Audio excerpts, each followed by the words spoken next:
Hello guys, balik tanaw yung bago pa ako guys. Inuto-uto ako guys, yung pugot o pakol yung hindi kayang ano guys, hindi kayang ah, walang kaliskis. May kaliskis nga siya pero matigas, kahit anong kuha mo hindi talaga makuha yun.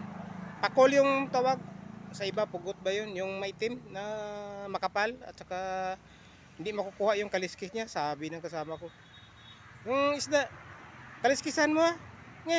Nang pag ano ko hindi talaga matanggal yan. Pinagtawanan ako guys. Saka ano pa, yung nag naglalayag kami. Ang daming pusit guys sa ibabaw ng ice baka namin guys. Kinabukasan. May doon sa baba. Paano to? Bakit ba? Kaya ba ng pusit aakyat dito sa unit natin? Kasi tumatakbo siya kung gabi. May mabibigla pala yung pusit guys. Pag mabibigla yung pusit, talagang lulokso yun guys. Pumasok dun sa unit namin.